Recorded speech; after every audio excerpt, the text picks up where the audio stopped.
coming a bit late, but we'll get started. A bit of an agenda, so we want to get going. It's pretty hard to come back to weather like this. I just was down in Florida till 10 minutes ago. I got back. It was 84 when I left. But I think they said they would send it north if we paid the money or something. I can't remember exactly how we're going to get it, but it was nice to see we have Saugeen here today, and I kind of want to have I want spring real bad, but I want it that gradual. Yeah. So I'm sure we'll talk about that doing their delegation. So, yeah, lots of snow, but we're going to get there. Anyways, call to order. Disclosure of any pecuniary interest under the Municipal Conflict of Interest Act. We heard none. There's no closed session. Moved by Deputy Mayor Fisk, second by Councillor Elliott, that the minutes of the February 18th, 2014 council meeting, including Schedule A, Committee of Adjustments minutes, be approved as circulated, subject to the resolution for file A314 being amended to reflect the actual reduction in the MDS 1 setback from the existing barn to the proposed lot, 63.4, 208 feet, whereas 81 meters, 266 feet is required. Mayor Bridge, in discussion with the planners after the meeting, you recall, I think Mr. Van Patter was here, but Linda Redner, who wrote the report, was not. She felt it was important to actually put the numbers on the variance in the decision. Okay. So we're asking you to consider that as part of approving the minutes. It's a bit of a roundabout way of getting to where we want to be, but I don't think it's out of order for you to consider doing that. I think everyone knew why you had the variances there. One was on the setback from the natural area and the other was on MDS, and we actually had discussion of MDS at the meeting, so this would put the numbers actually in your decision. The only other way of doing it would be to hold a whole new public hearing and go through the circulation process, and that would, I think, create an unreasonable delay. So that's how we're proposing to do it with council's way. All right, any discussions from council? Just in the minutes of the Committee of Adjustment, 3/4 of the way down, it talks about the environmental technician, Eric, and should have his last name in there, Eric Downing. Mayor Bridge, that is a change I can make. Okay. But We need this. yeah, I don't think you need to amend that resolution. That's fine, as long as it's in there. It should be in there. Any other discussion? All in favor? Carried. Okay. Right. Is that for the previous minutes? No, wait. Did we vote on it? I've included that, okay. All right. Additional items disclosed to other business. I have 2 items, Your Worship. 2 items? Oh, Ron, it's nice to have you back. Nice to be back, and I'll hold it up Now as long as now I you're can. going to keep on. Now Ron's got 2 items. It was so much quicker when not. No, I have nothing. If he's got 2, I've got 3. Have you got 3? It's the one Terry has some. Mary Lou made that accusation last night. Uh-oh. Well, anyways, as you know, if you have one later on, let me know. Okay. Moved by Councillor Faulkner, second by Councillor Elliott, the Town of Minto Council convenes into Committee of the Whole. All in favor? Carried.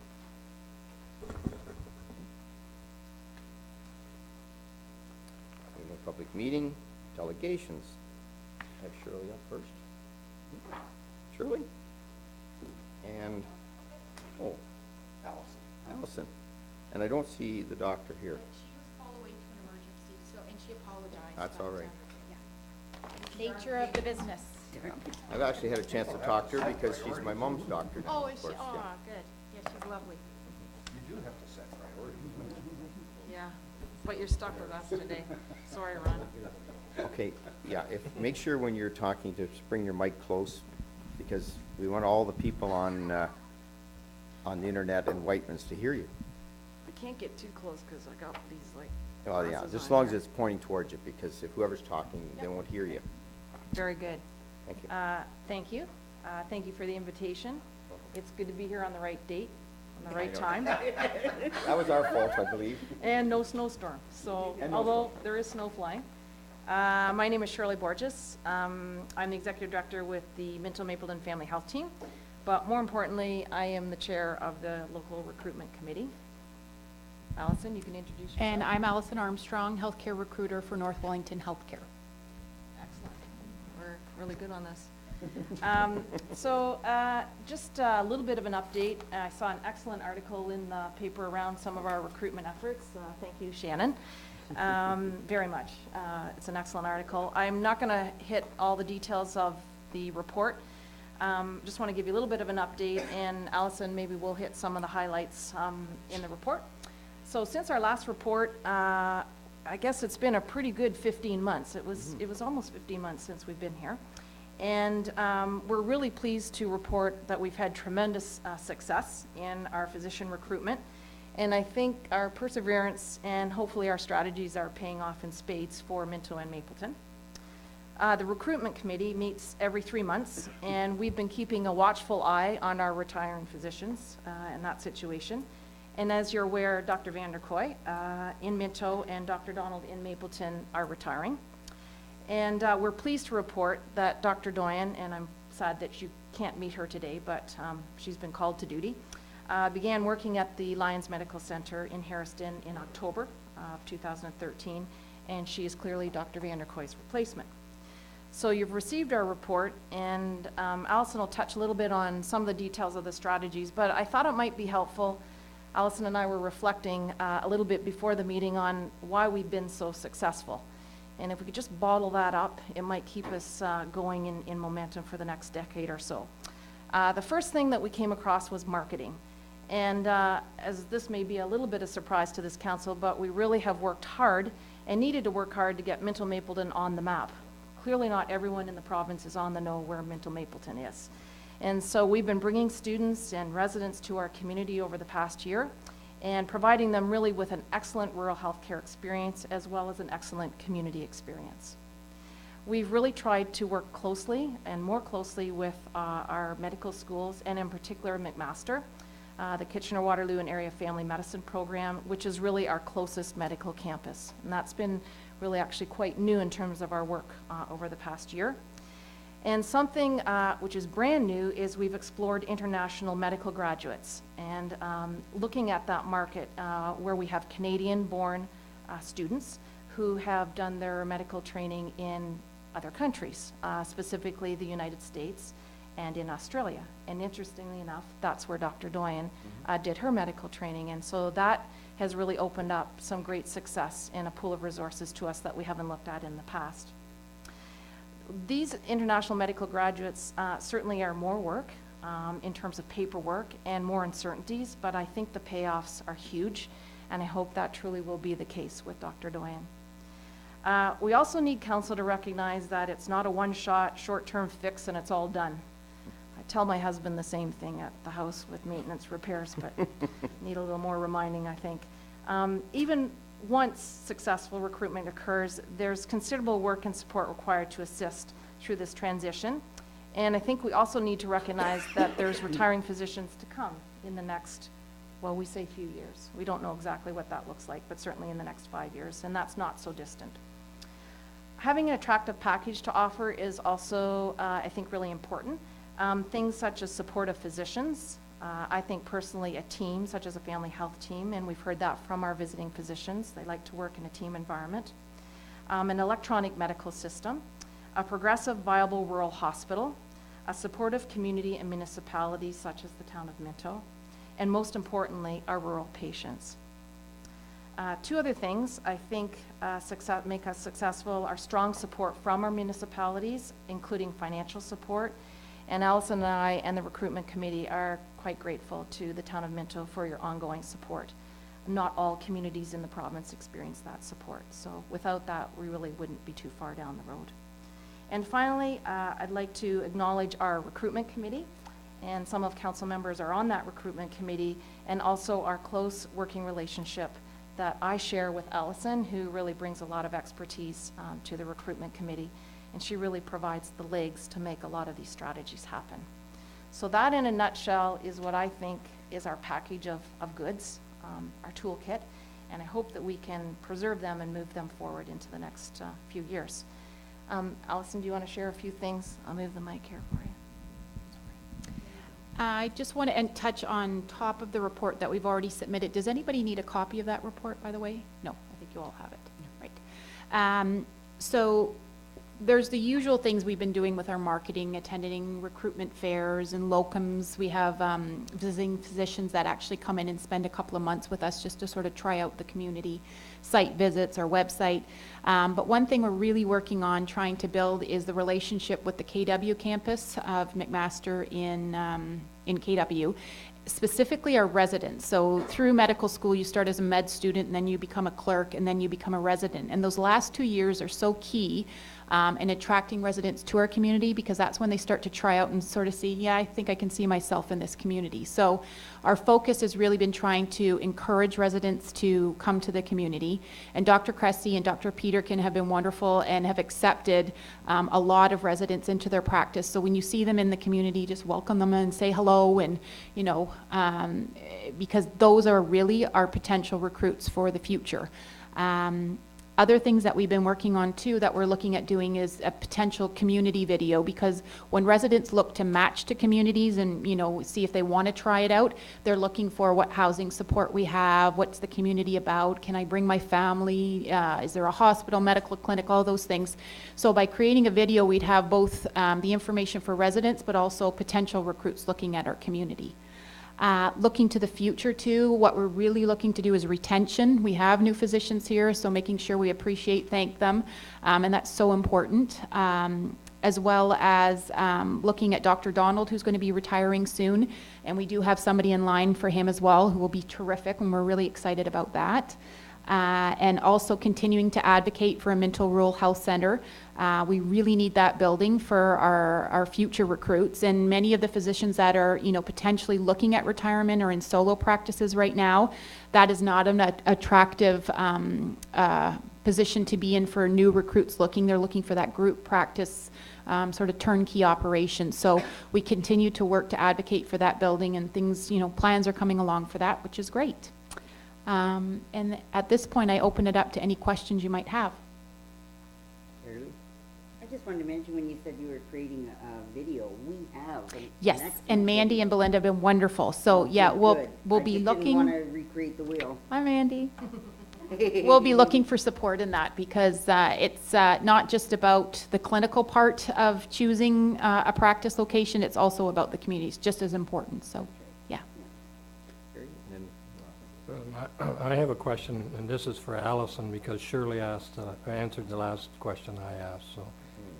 That's not And fair, you may have already answered it, but I'm just wondering, are any of the medical schools in the province that produce more physicians that are interested in rural practices, or, and if there is, do you concentrate on that? Oh, definitely, yeah. And when I started this job over 5 years ago, and you'd go out to recruitment fairs, and you'd ask people, you know, what is your specialty? What are you looking at? And they say, you know, family practice. And you say, well, expand on that, because rural medicine is really a specialty, and we would hope that the universities would recognize it as such, because it's so much more than just a primary care practice. It's the hospital. It's, you know, you're delivering your babies.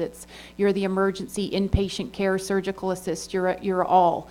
And now when you meet people at healthcare fairs, they're very much, no, I'm looking for rural family medicine. And there's something about it that there's people that are quite happy to go into a 9-to-5 job in a primary care practice in a larger city. And then there's those adventure-seeking types that love the variety in the practice and would be bored with just that 9-to-5 day. And we're so appreciative of those people, because it's a lot of work and it's huge responsibility. And more you're starting to see people wanting to do that. So KW, the KW campus of McMaster is very much focused on rural family practice and giving them that experience. And you'll also start to see, in reading in the papers, communities are starting to fill up with physicians. Guelph is full now, KW is full, Fergus is in a very good position. We're starting to get more and more requests of, could I do a locum, can I come have a look? And it's tough because it's very strategic, and when people are retiring and transitioning people in, and do we have that medical office space? So it's a nice position to be in moving forward. Ron? Thank you, Mayor Bridge. First of all, having had the privilege of serving with you two fine ladies over the past 3 years, I know oftentimes you don't get thanks for the job you do, and I just want to say on behalf of council how much we appreciate the effort that you two ladies do on our behalf for our community. And I say that because I have observed that you're one step ahead of a lot of people, and that's really, really key to be successful in medical recruitment. So, thank you.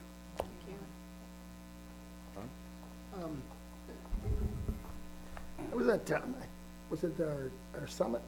Someone spoke on this at Pike Lake. It was one of the conventions I was at. Anyhow, it was suggested then that the majority of recruits are looking for urban, and you people are saying that a lot of them are looking for local, right?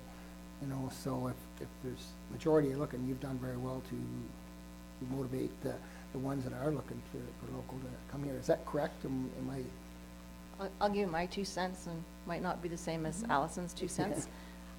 I think the majority are looking for urban. All of our campuses are located in large urban centers. Some of them specialize in more rural specialties, and so Kitchener-Waterloo is one example of that, and so we try to harness that and bring those students that are interested in a rural setting potentially out to our communities. But at the end of the day, the majority of the students are interested and come from urban centers and interested in working in urban centers. The urban centers are getting full. And that's to certainly our advantage, but we also want the right individual that's going to be comfortable in a rural setting and really understand how rural is different than urban. And so we have done really well. And Ron's comments are very much appreciated. It's tough slugging, and our work is not done. When we successfully recruit, we can breathe a sigh of gratitude, but we need to continually to move forward to continue to recruit and bring more residents and students to our areas, because everyone retires eventually, and we have some physicians coming up in the next few years that will be. But I think that summit statement is accurate. Allison, I'll let you. The only thing I want to add is I think we are so fortunate in our location because we're rural, but we still have close proximity to urban areas. So when you're recruiting a physician, you're usually recruiting a family. There's a spouse or a partner looking for a job and work, and it's not always easy in some of the rural communities, but we're very lucky that you have choice around us. Where the further northern, more remote areas, it's a little tougher. So we're in a great position for that.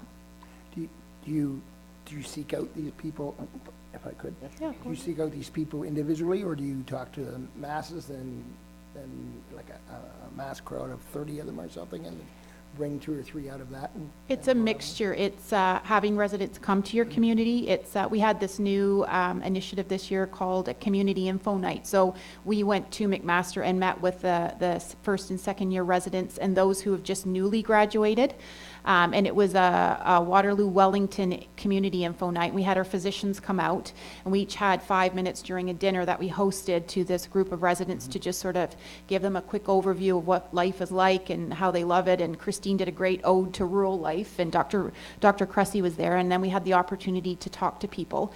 And then we're always encouraging people to come and do locums or rotations in the community so they're able to try it out. And it gives us a chance to see, do you think, do we feel they'll fit, and do they feel they'll fit into the community? So it's a great way to recruit and to make sure we have a good match. Right. You're doing great. Thanks. Thank you. Sorry, just one final comment.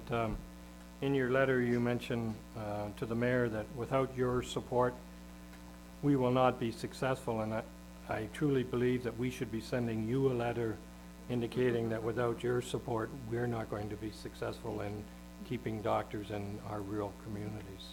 Thank you. Like Councillor Faulkner, I appreciate the work you're doing, and I thank you. And you mentioned that nobody knew where Minto Mapleton was before you started, and I'm sure since they've met the two of you, they know very well, and they'll never forget the time they spent with you. I'm always promoting the Railway Museum too. I love There that. you go.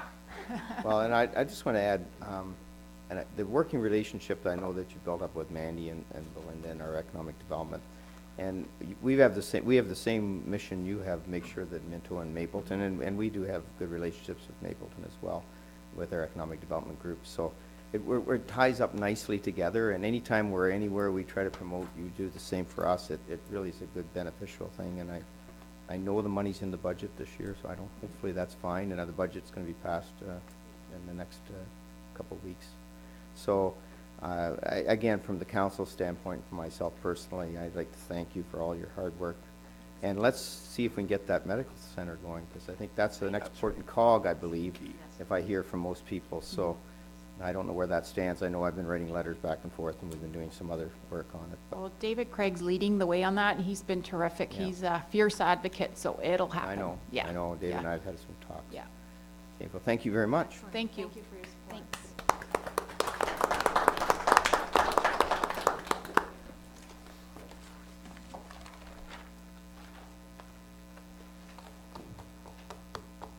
Wayne, how are you today? Well, I know where Minto and Mapleton is now, but I didn't when I started working. I was with gonna Saga. say, yeah, you're getting to know. I'm getting my way around. My name's Wayne Broman. I'm the General Manager, Secretary, Treasurer of Saugeen Valley Conservation Authority. And I thank the Mayor and Council for the opportunity to come here and say a little bit about what we're doing and what we're about. When I say I'm the new General Manager, it's been a year now, so I kind of have to stop using that term, I think. I'm going to start off by just talking a little bit about what we're doing specifically in your town here, and then I'm going to move on to a few other topics. I won't be long. The Saugeen Conservation owns about 178 acres, 187 acres in Minto, mostly in the Drew Bog. The main water bodies are Mew Creek and the South Saugeen River, Pike Lake. We do a lot of tree planting. That's one of our big initiatives in the spring. We didn't plant any in Minto in 2013, but we did in 2012, almost 11,000 trees, 2 different landowners, and that's a highly subsidized tree program. It's called a 50 million tree program, and it's just, if you have a chance to promote it to landowners that are looking to benefit the environment with trees, it's a very, very inexpensive way to do it. We come in, we plant, we spray, we take care of them. It's a great deal. Worship, can we ask questions as? I think maybe finish, It just has to do with that very subject. What about non-watershed, not watershed, river flats, non-river flats for tree, like? We'll natural plant those trees anywhere. Snow fence, like natural snow fences, my question. Well, we've linked up with the Ministry of Transportation now and offering our services with the help of, what do they call it, the live snow fence. Okay. And so the ministry finds the landowner, Yeah. and then the landowner works with us to determine what type of tree they should plant or hedge or whatever. Thank you, that answers my question. Okay. We have been doing, in a new field, the emerald ash borer, we've been doing the spraying, or not the spraying, you drill in and inject the trees. We haven't had to do any in your municipality yet. It's mostly, so far, the bug's been found in Kincardine, Owen Sound, Meaford. But it's inevitable, it's coming this way. it's in Aurora. Is it? Yeah, it's coming up. Yeah, this way. it's coming up.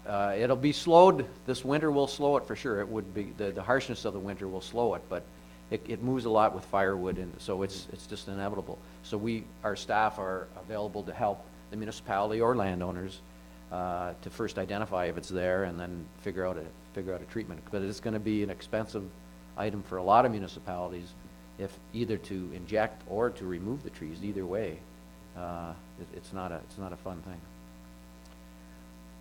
We're now busy with snow surveys. We do snow survey every 2 weeks. We send a couple of people out, and they go to all kinds of different areas in the watershed, including this area. The average depth, as of the last week, of the snow was about 20 inches. Not sure what that is in centimeters, 50-something. And the water equivalent in that snowpack is about 6 inches of water, which is double the 30-year average. So there's a lot of water sitting out there ready to go someplace. The possibility of flooding exists for sure this year.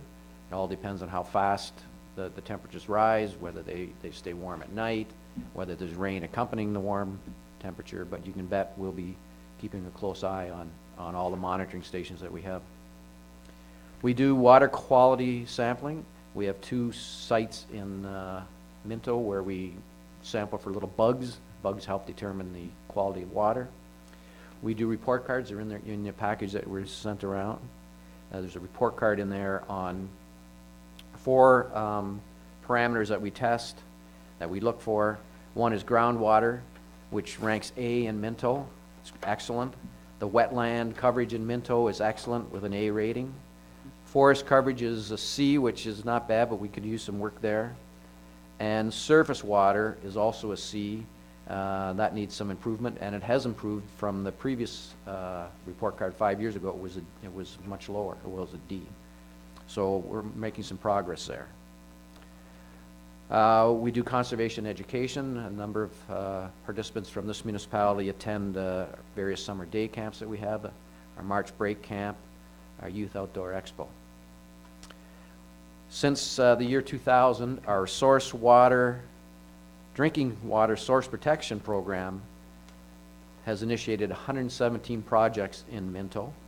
Those projects are things such as erosion control, fencing of animals from keeping them out of the water, out of the rivers, manure storage, fuel storage, well plugging, well decommissioning, 117 projects initiated and completed since the year 2000. And of course, there's a number of hundreds really of your residents that attend our Christmas in the Country or the upcoming Maple Syrup Festival. I think there's a little blurb in your packet on that as well. So in summary, our staff are active in Minto with monitoring and stewardship of our lands, assisting landowners with planning issues, education, tree planting. My background is in accounting. I didn't have any background in conservation when I started a year ago. I worked at Durham Furniture for 4 years, 2005 to 2009, as a chief operating officer, and before that I was a finance manager and president of a large construction company in Kitchener and Cambridge. I live in Durham. I moved there. Since coming to Saugeen Conservation, the thing that I've noticed most really is that we have a great dedicated staff. They're passionate, they're devoted. They want to protect the natural environment and the citizens, and they work hard at that. It's just a treat to work with them. What we're doing is stressing really 4 pillars that we kind of emphasize. Accountability. We know that we're accountable to our municipal partners and our other stakeholders. So it's accountability, it's productivity, it's finance. The finance being we want to concentrate our limited resources on important initiatives, and structure. Structure being basically good corporate governance and having clear policies that our employees understand and follow. So it's accountability, productivity, finance, and structure. Those things we stress with our staff at all times. Like most organizations, probably all organizations really, there's been a lot of change over the last decades, the changing role for us. In the 50s, 60s, early 70s, our organization was mostly about land acquisition. There was all kinds of provincial funding available for land acquisition, and we acquired tens of hundreds of acres. Wetland, swampland, land along the rivers, forest land. That money's since dried up. The only land basically we get now is when it's been donated, and we have 2 donations that we expect to receive this year, a total of about 60 acres. So that took us into the early 70s. 60s through the 80s was flood control.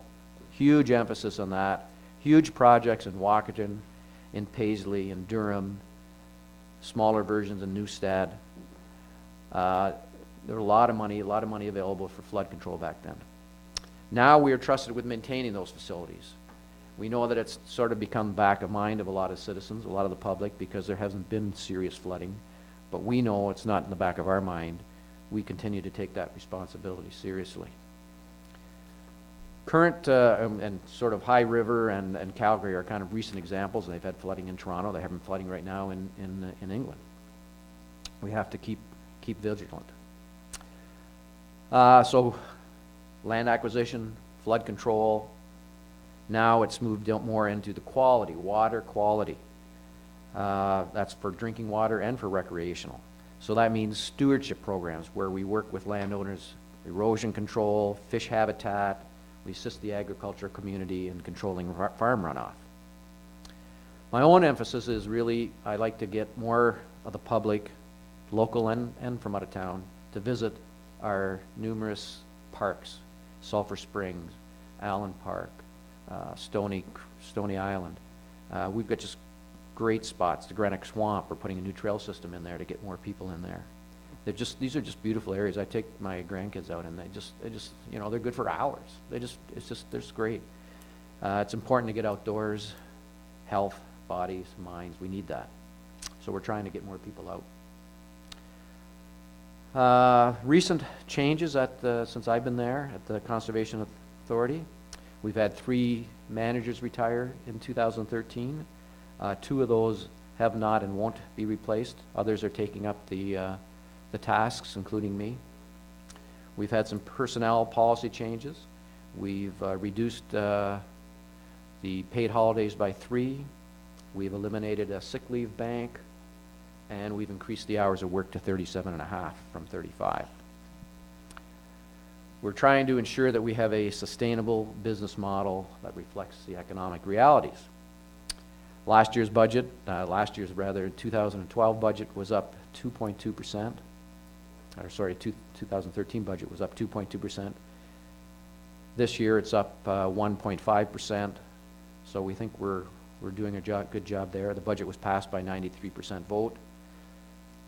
We recognize that there's pressure on local councils and really ultimately on the local taxpayer. So we want to provide value for money. The trend that I see, that we see now, is in partnering. We have to hook up with other groups, share resources, share funding, share knowledge. We've been doing that with Pine River. We've been doing that with a group from the Penetangor watershed.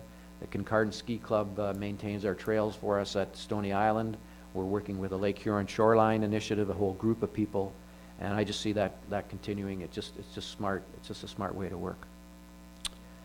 So again, I appreciate the opportunity to come here and tell you a little bit about us, and I wanted special thanks to Terry, who is a very active member on our board and very helpful to us. Thanks, And that's all. Yeah. Questions? Gary? Through you, Mayor Bridge, it's more of a comment, actually. Wayne and I started about the same time as on the board, and I can tell you that the approach that he brings is certainly more business-like, and I think it was probably needed there. Again, I can't comment because it wasn't there prior, but as you can see, some of the changes he's made already, that we're getting better value for our dollar.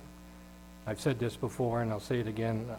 I think the conservation authorities are the most efficient with the few dollars that they get in getting work done and accomplishing things, and Saugeen Valley is just another example of that as far as I'm concerned. And I'm honored to be part of it. It's a great organization. Thanks, Terry. Thank you. I may have missed this, but did you talk about campgrounds and dollars that are involved in that? Like you have camping and... Sure. We have 3 campgrounds.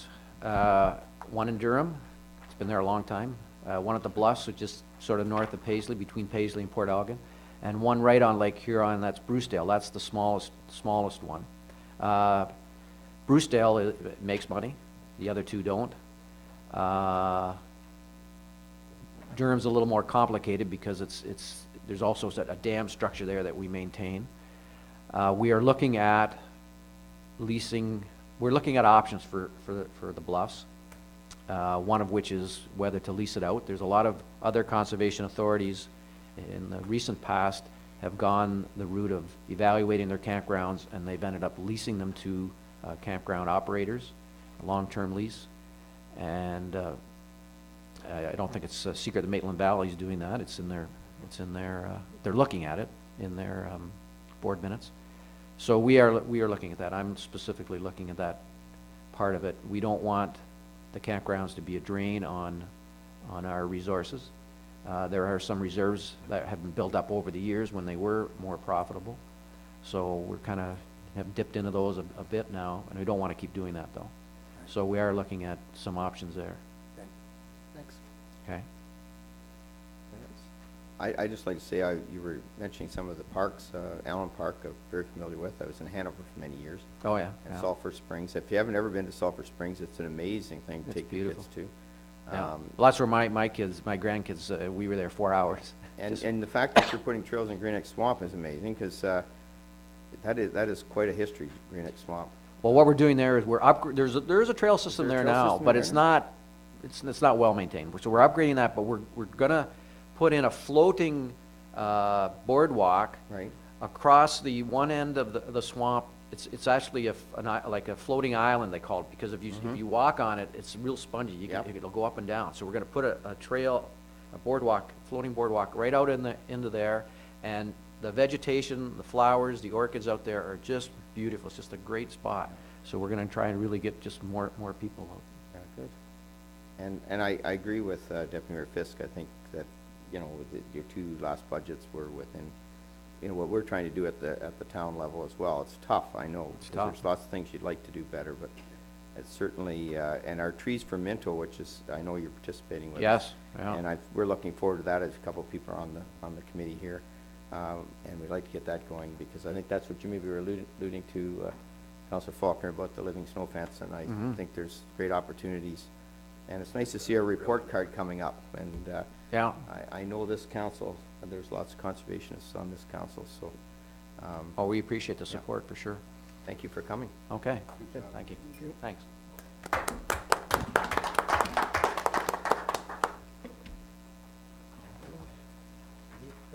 This other one, or are we just gonna say?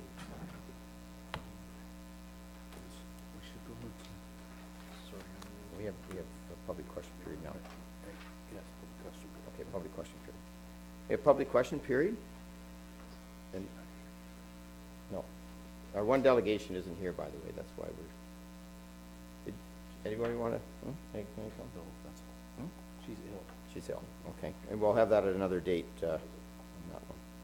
Okay, correspondence received for information requiring direction of council. Mayor Bridge, there's two at the bottom of the page. One is the official plan amendment for Pike Lake. That's just to show you that something will be coming forward at the next meeting regarding that. And there is a second one at the bottom provided in your agenda, so you're able to see it. Right. Okay. Any questions? Just, it mentions that they were emailed. I didn't receive that email if they were on the 28th. Okay? They're in your package, those two? Yeah, well, Yeah. I saw them, but the one is pretty vague. The Pike Lake one doesn't have a lot of information, but I guess we're going to be getting that Yeah. for the next meeting. That's correct. Assume we are, yeah. And I just received it, Is it?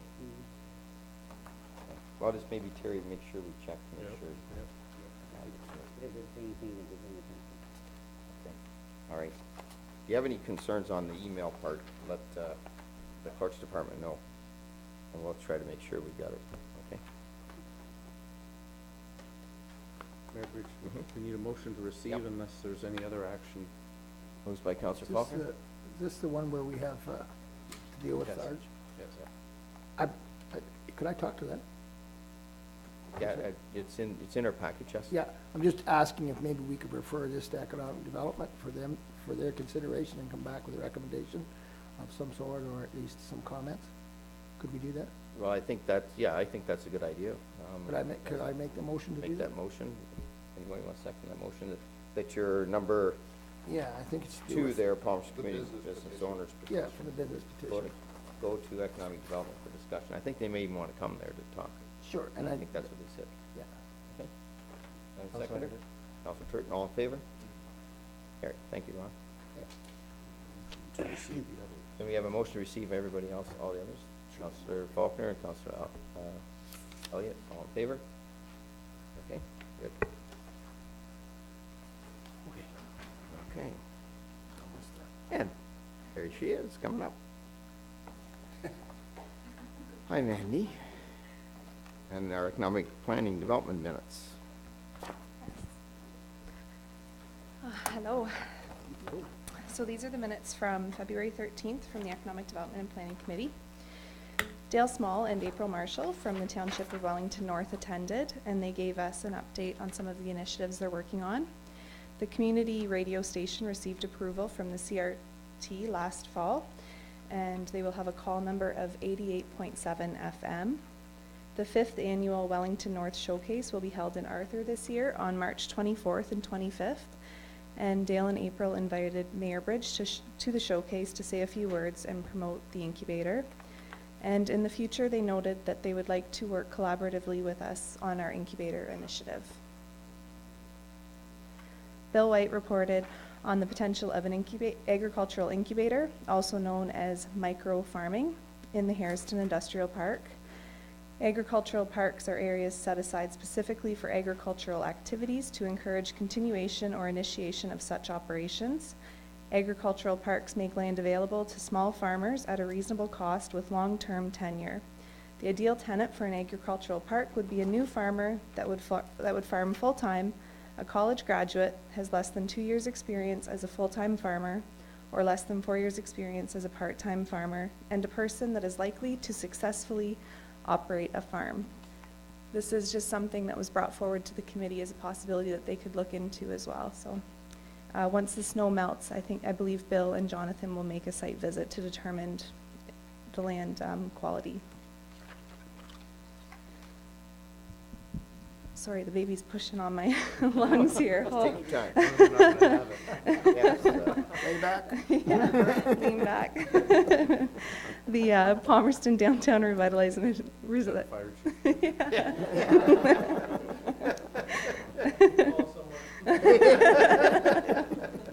Oh.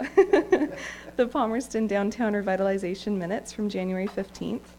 A final design for the mural in Palmerston will be presented at the February meeting. The Regional Tourism Organization 4, RTO4, contacted Bob McEachran at the Palmerston Railway Heritage Museum about creating a train offer for tourists and combining all the train products in the regions. That's an exciting initiative starting. And the new 5-year plan for the DRC will be discussed at the February meeting as well, including how the committee intends to spend the $5,000 capital budget from the town of Minto, pending budget approval. The Hairston Downtown Revitalization minutes from January 13th. Pending the town of Minto budget approval, the Hairston DRC would like to spend the $5,000 on expanding and improving the Light Up the Town event that's held in November. Also, the My Neighbor campaign is in the second stage of implementation. We have them on our social media outlets as well as on our websites, and every month they're showing up in the Rural Route magazine as well. The Hairston Downtown Revitalization minutes from February 3rd. The Pitch It Minto Business Plan competition will be launched at the beginning of March. The radio advertisements are starting next week, and we'll be accepting applications until March 31st. The Cultural Roundtable hosted a murder mystery on Friday, February 28th at 6 p.m., and we called it Murder at the Mickle John. And the feedback we received was fantastic. We're looking to possibly host another event, so it was a lot of fun, lots of laughs. The Community Gardens project has sent in applications for various streams of funding, and a final budget is being completed. Mayor Bridge reported that once the summer student is hired, he would like to begin planning the Concerts in the Park summer series. And Harold DeVries, a member on our Economic Development and Planning Committee, mentioned that he would be interested in getting his group to participate in the event as well. Some potential partners for the Concerts in the Park would be the Clifford Rotary Club, Palmerston Lions Club, the Hairston Historical Society, and the Minto Arts Council. Bill reported that he invited Paul Ziegler to our next Economic Development and Planning Committee meeting, which is next Thursday, to give an update on the Big Dig. And we will be hosting a public open house on Wednesday, May 14th at 6:30 p.m. at the Hairston Auditorium. So we're asking all business owners, residents, anyone who's interested in knowing what's going to happen around the Big Dig in Hairston to come out that night, Wednesday, May 14th, 6:30 p.m., Hairston Auditorium. On February 20th, the county BRNE team worked together to complete a SWOT analysis, strengths, weaknesses, opportunities, and threats analysis for the BRNE project. We're working on rolling out a final county study, and we're also doing individual municipal ones as well. Below is a snapshot. It's kind of hard to see, but I do have the original if you'd like that as well. Snapshot of the interviews completed. And finally, John Mock gave an update for the Minto Chamber of Commerce. The new executive was elected at the AGM on February 3rd. The past president is John Mock. President is Tony Sostros. Did I say that right, Mary Lou? Close enough. Okay. Vice President Kyle Welsh. Secretary is Joe McLaughlin. Treasurer Mary Lou Caldwell. And Board of Directors are Glenn Hall, Tina Ireland, John Burgess, Ralph Drost, Randy Martin, Lisa Leslie, Kelsey Langridge, Bonnie Cowan, Paul Brown, Randy Ritz.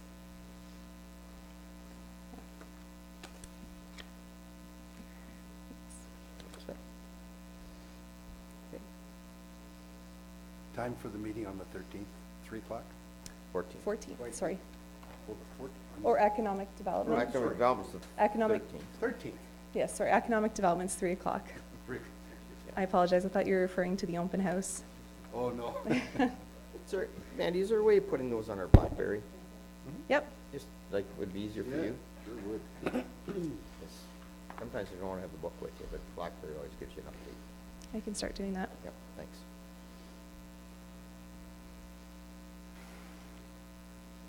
We have a motion to receive.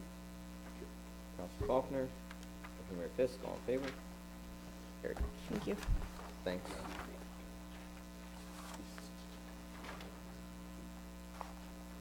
Now, Carissa. This is, Carissa, you want to just introduce yourself to everybody in case they don't know who you are? Sure. Hi, I'm Carissa Downey. I am the new Business Development Coordinator. So I will be working in part with the town and with the Minto Chamber of Commerce, with a lot of my focus going to the new incubator in Hairston. Right on. All right.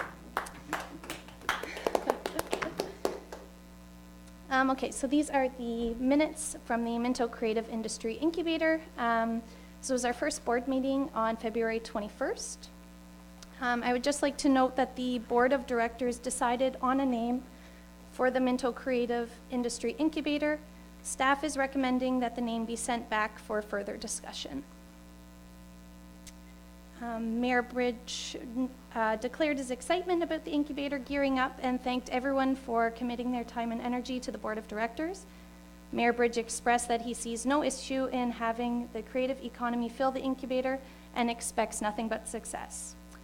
The Board of Directors began the meeting by introducing all members.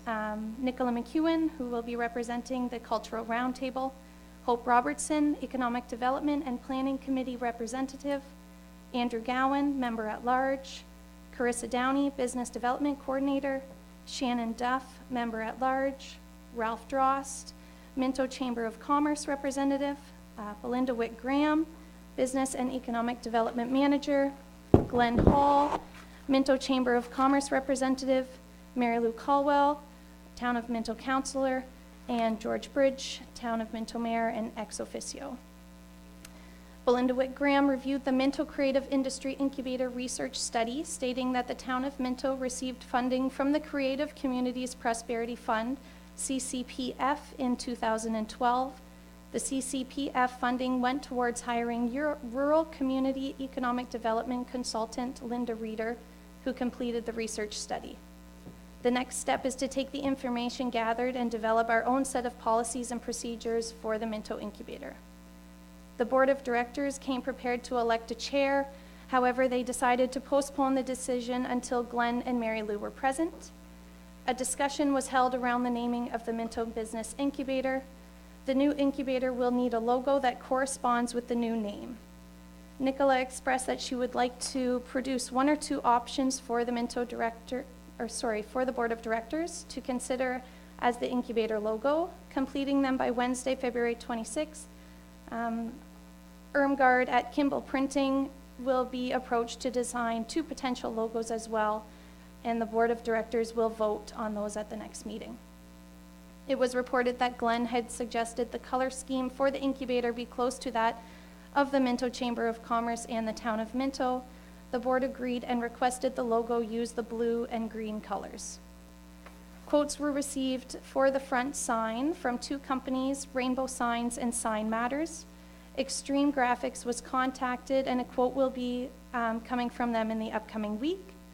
Pricing on the sign will be by letter, and therefore the price is dependent on the final name of the incubator as well as the color, as custom colors are more costly than stock colors. A sponsorship package will be presented to the companies when they come available. The website will be created by Awesome Interactive. Awesome has offered to sponsor $1,000 of the website cost. Andrew presented the new proposal for the website.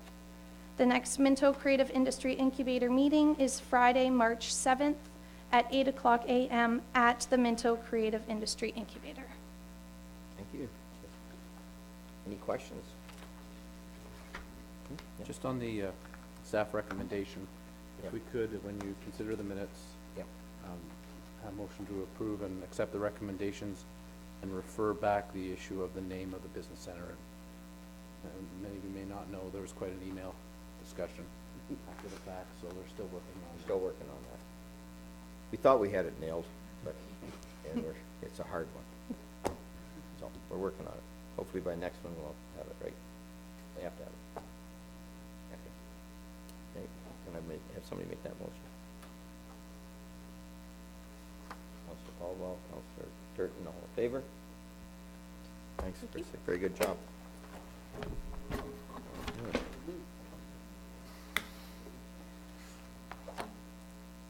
What do we got?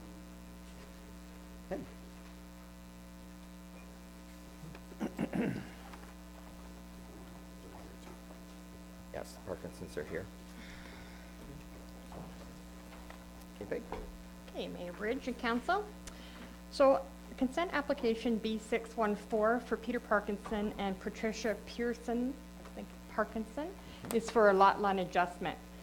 And the Parkinsons are proposing to sever 89 acres or 36 hectares and convey this land to the neighboring landowners to the west of them at 5764 Wellington County Road 4.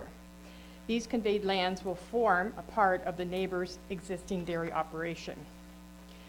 So the retained parcel is approximately 10 acres or 4 hectares. And on that retained parcel, there is a residential dwelling, framed and metal cladding buildings to house dogs and dog runs. So the Parkinsons currently run a dog kennel business. You'll notice the county planner's comments on the last page. They suggest in their comments that they would prefer to see the retained lot size reduced to exclude the lands currently used for crops, so kind of the section between the house and the road. However, the Town of Minto bylaw 0512, being a bylaw to regulate and license to keep dogs and dog kennels, section F, subsection 14, states that property owners must have an area of land contains 10 acres or more upon which to operate a kennel.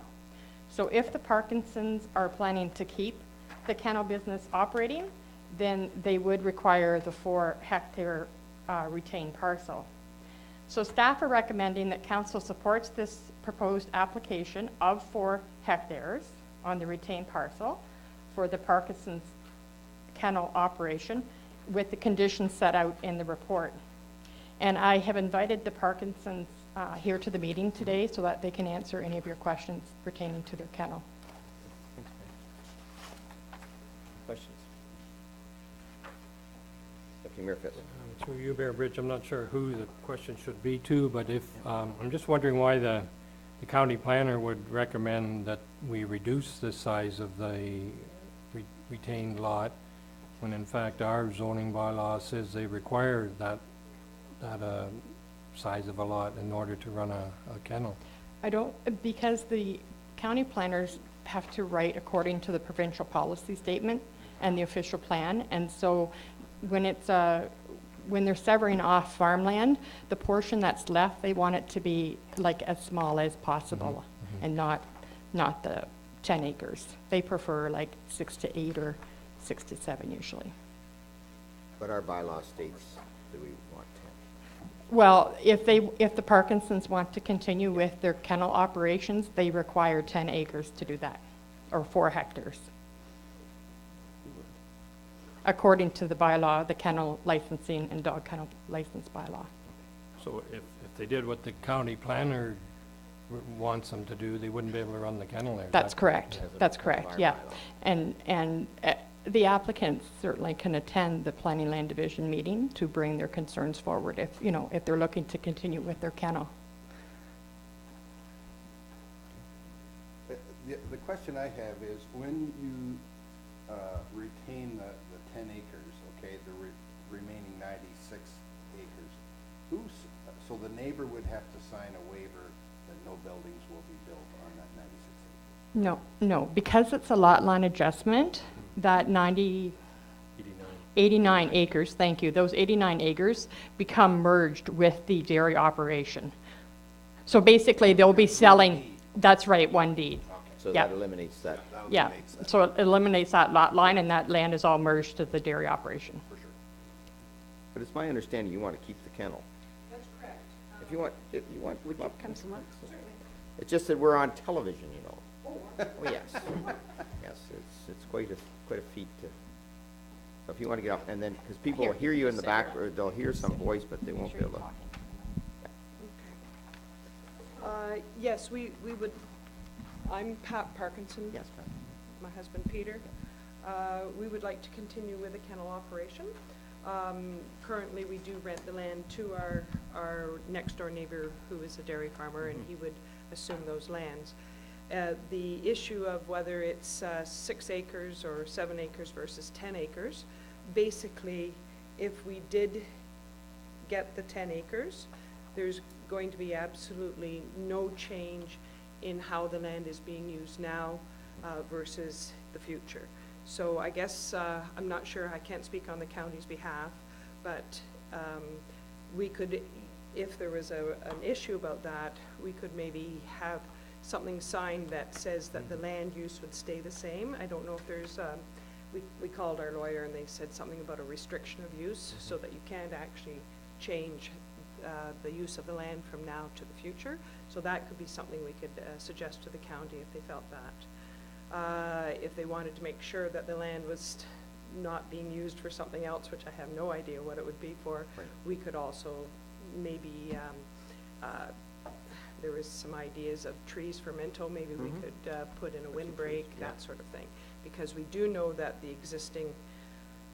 the proposed owner of the lands, he may in fact decide to tear down some fence bottoms. Well, we could turn around and put up some fence bottoms if Right. if they were concerned about the use of the land. Is there any other questions? I'm just, with respect to the square footage of the buildings, as you can see, the local zoning bylaw that you're permitted 1,800 square feet. That would be with, I'm thinking that would be with just excess farm buildings, but not for a 10-acre lot. Not, well, Let Terry talk to that. Sorry, I'll maybe clarify that. That section is actually for accessory structures, which does not include a kennel.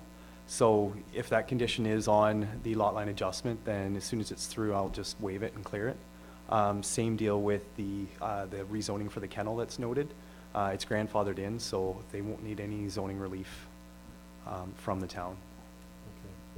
But you'd rather keep 10 acres, which would work out, then we wouldn't have a problem with, Yeah, I'm actually the one that made them go for the 10 acres. Right. The intent was to remove all the farmland, Okay. the cultivated area from the retained parcel.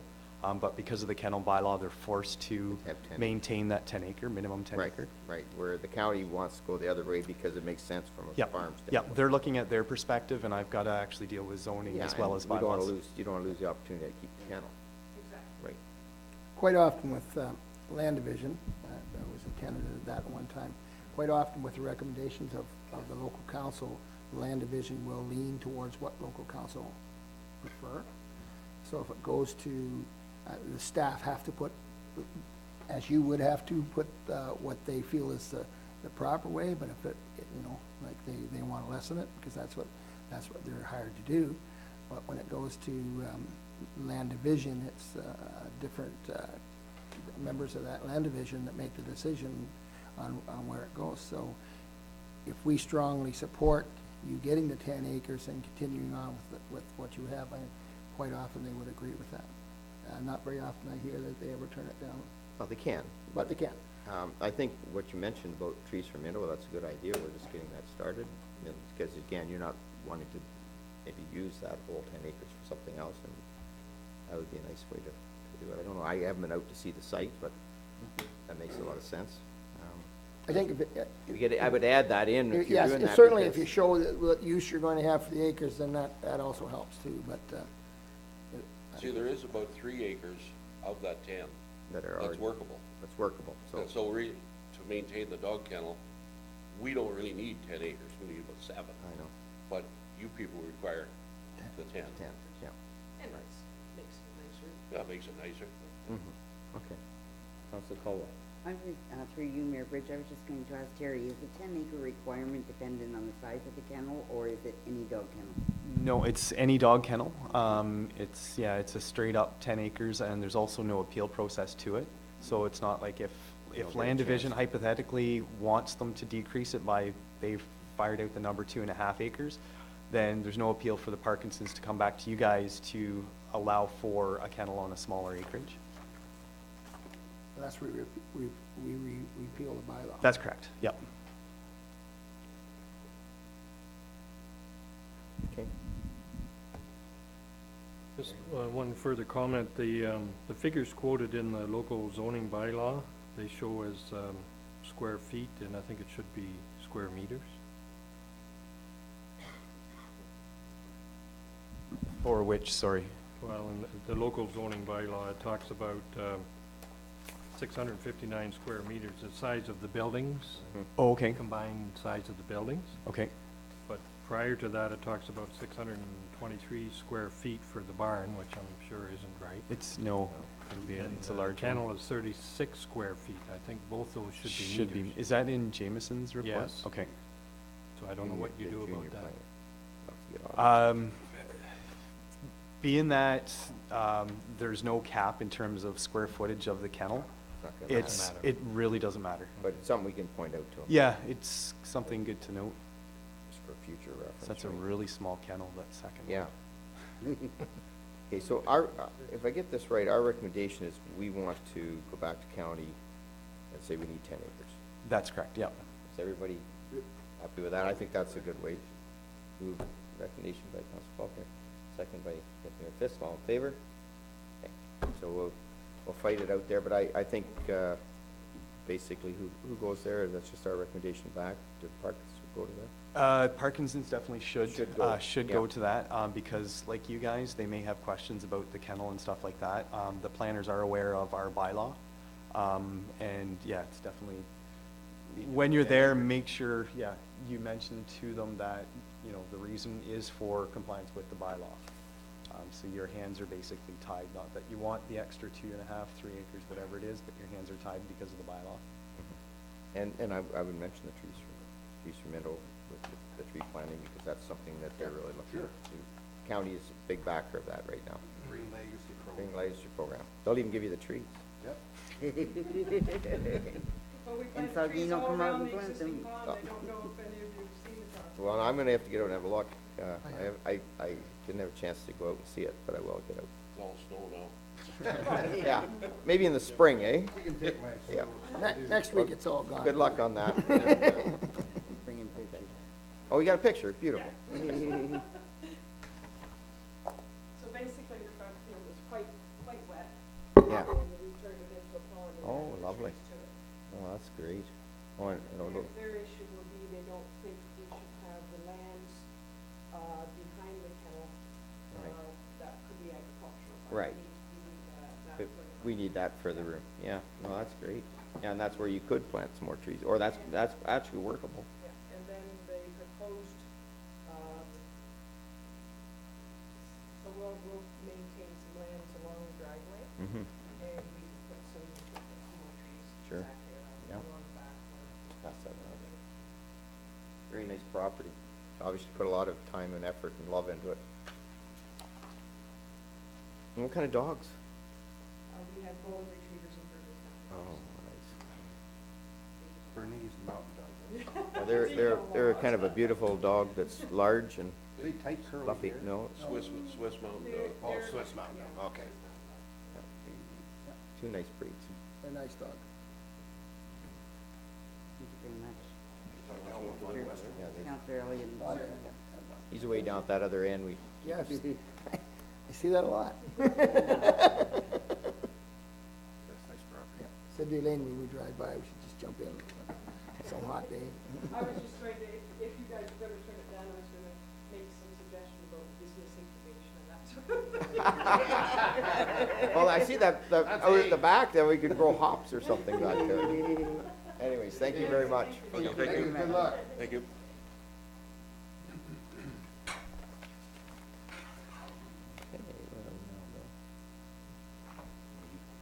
Oh, turning it over to you. Thank you, Mayor Bridge.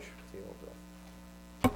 Mayor Bridge, there are 14 initiatives in our new strategic plan that relate to downtowns and urban areas being revitalized. Listed those in the front page and a half of the report. It's now been almost 5 years to the day since the previous council adopted the community improvement plan. It was prepared by Stempsky, Kelly and Associates, and it's actually included in your package, and it's an excellent document. It was a very good read, and I'm not sure all of you have ever seen it before, but community improvement plan is a very, very important document. It is the document, and this process is what allows us to give incentives, like grants for facade improvements and tax relief if we wanted to give it, and that kind of thing. Otherwise, the municipal act prevents that from happening. So now that we're nearly 5 years into this program, it's time to have a look at it and see if you want to expand it. I think all of us have seen the state of our downtown and urban areas, lots of really good things happening, but we have the ongoing issue of vacant buildings in the downtowns. I think it's very important, and council did in their strategic plan make this a priority.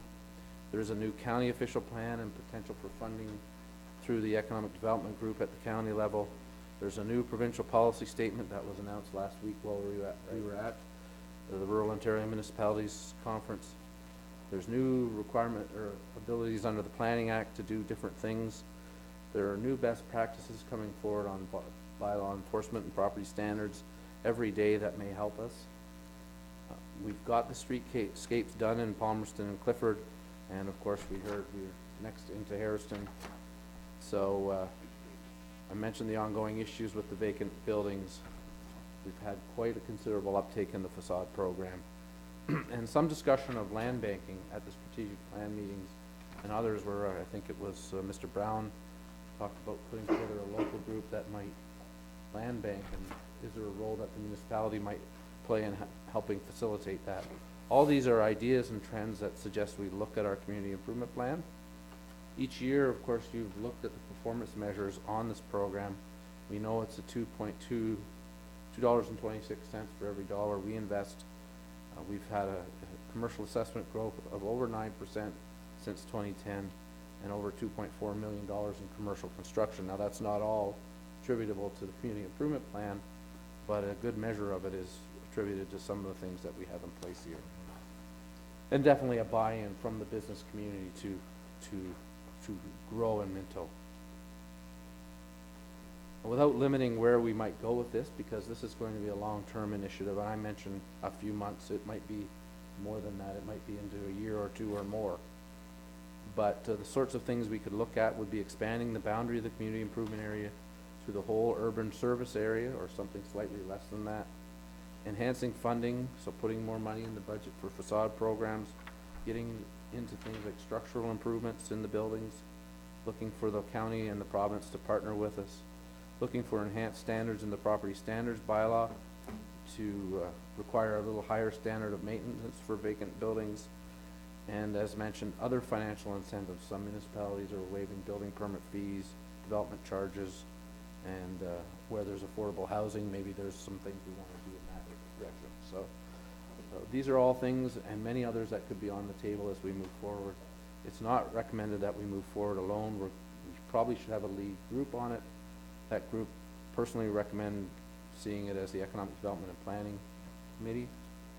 And so the recommendation is that we bring forward recommendations through that committee on updating the plan, enhanced incentives, and that sort of improved program. And be happy to try and answer any questions on it. Question? Deputy Mayor Fisk. Yeah, through you, Mayor Bridge, just wondering, do you have any kind of ballpark figures as to what kind of resources might be required?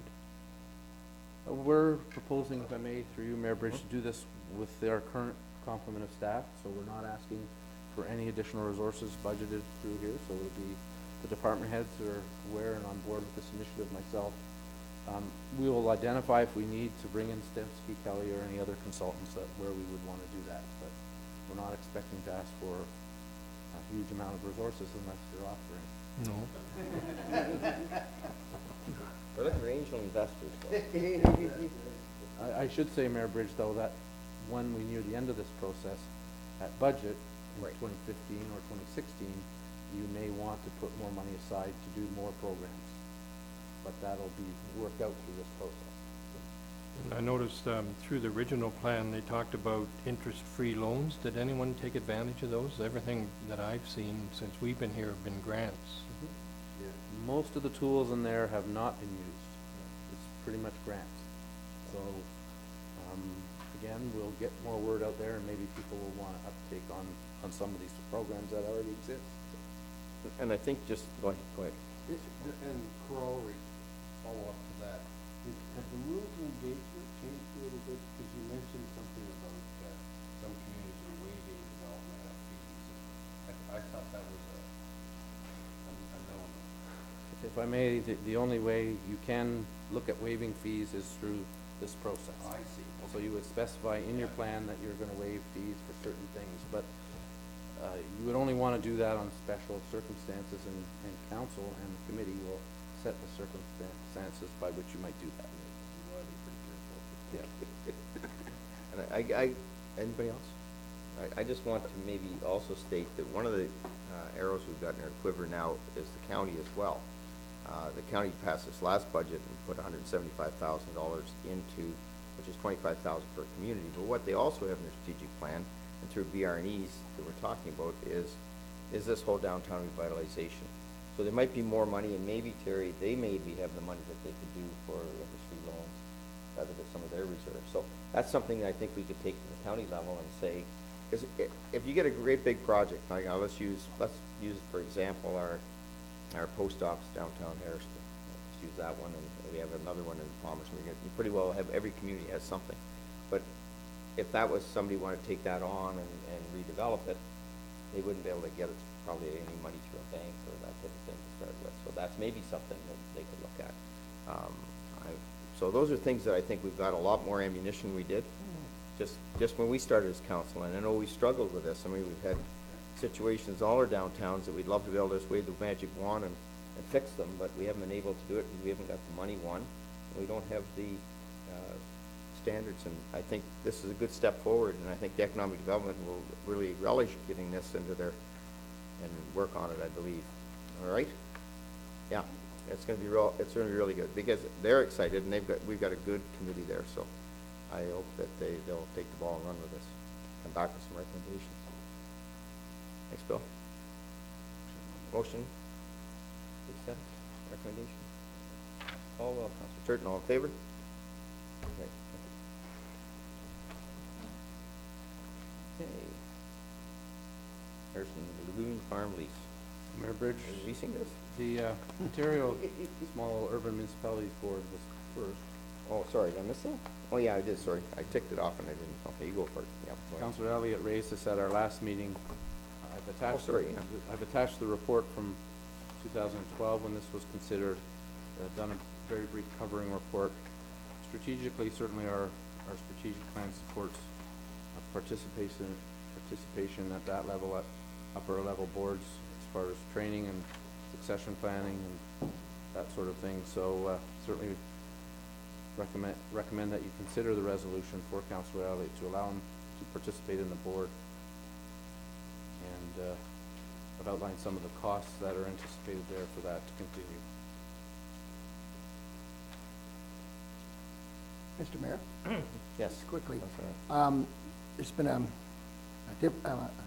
lean of thoughts in the Olson board as far as receiving funds. I believe this is going to be the last year under the present format of the convention that we host every year. The format at that time, the Olson board basically zero budgeted. We never got any revenues coming in from that.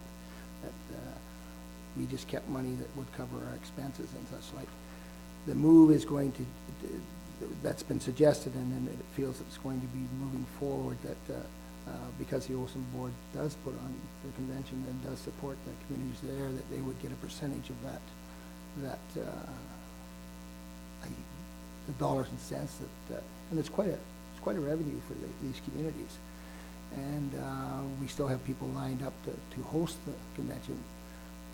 But part of that would be like the OGRA board and some of the AMO board and such like, that the fees for participation on the board then would come out of those and would support that, because we all feel it's difficult for communities to support councillors to go on this board. It isn't just us that struggle with this. So we're hoping down the future that we can move towards that. Since Ted Blow's passed on, he was a big part of this. There's just not a revolution, but a different move towards how we would participate with our finances. So that's probably going to happen in the future. So this year for sure, Perry Sound will be under the same. But after that, I think there's going to be a move towards that. I would say I'm 80% positive that will move that. Thanks, Sean. Mayor Bridge, so the new format, is that going to mean more dollars from local municipalities for less? It should stay the same. It's just that we're going to get a share of the dollars. We're basically taking that dollars and cents and putting towards all expenses, and any expenses after that, the rest go to the hosting community. So we will be getting percentage of the convention profits, and that will go into an account. I believe what happens is, as in other groups, AMO now will be taking care of our financials, and not because we haven't been doing a good job, but that's how it would work. How we could work it so that the board pays for its own way. Through you, Mayor Bridge, I'm just wondering, it says there are 15 members on the board, is that correct? Yes. And do you represent a zone or a district, or is everybody a member at large, or how are We're they? basically a member at large. We represent each other, so similar to what we have here. We all get one vote.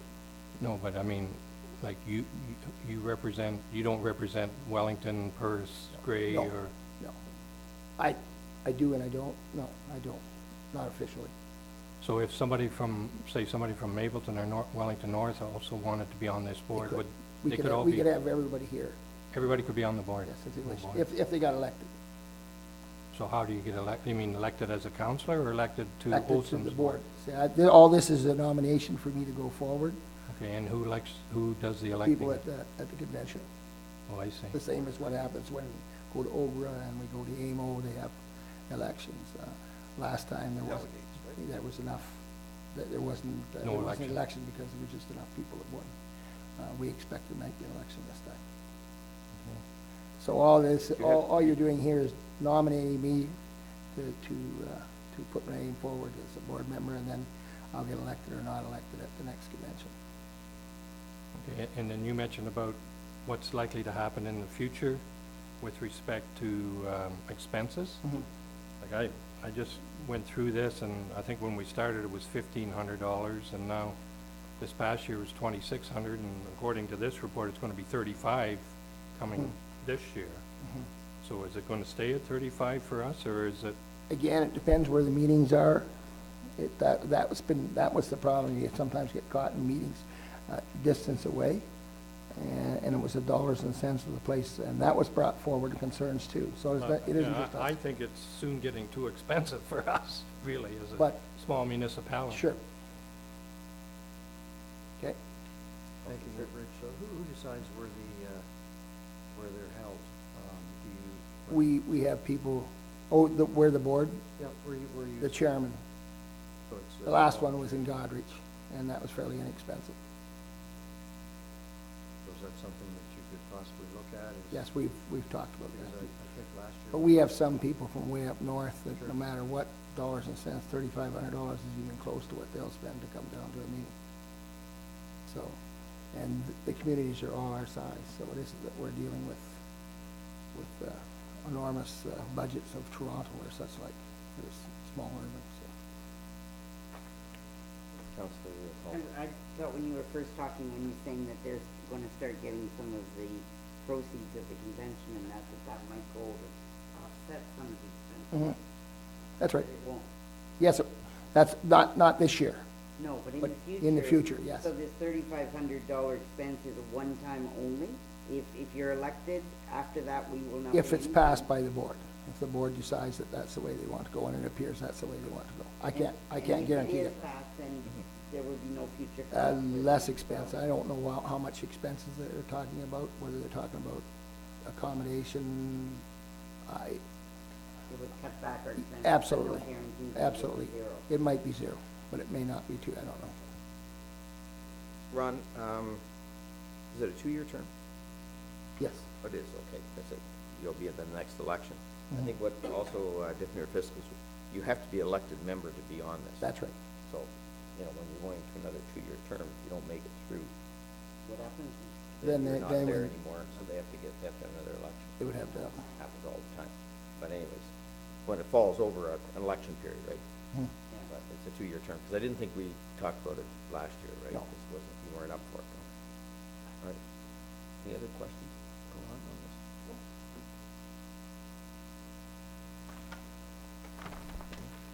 I also just, to make comment, there's several of our staff are on boards and such like, and I think it's something we've always moved forward with, and I see no different. I see it's of great value for our community, so. Well, and I do support the fact that I'd like us to be on some of these, because some of the decision-making that we get to put forward is on these types of boards. I can understand the concern on the cost, that's all. Mhm. And I think you pointed that out, Ron, that obviously they might be having trouble getting people to come on this as well from small communities because of the, I believe there's going to be lots come forward this time, but it's, some communities have problems with that, and it was brought forward for that reason.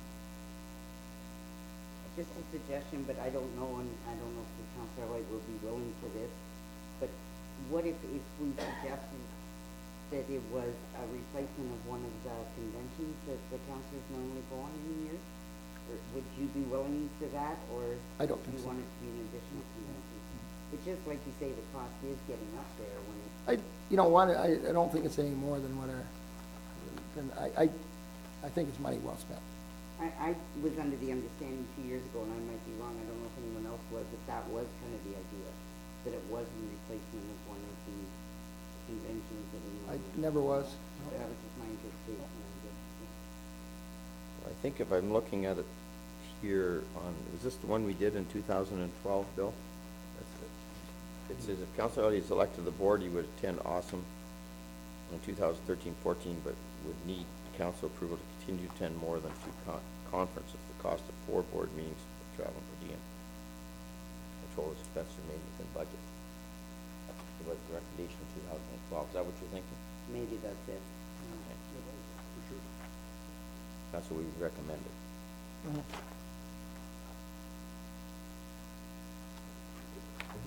I would make a motion that we approve a resolution approving Councilor Elliott's participation in the board for 2014.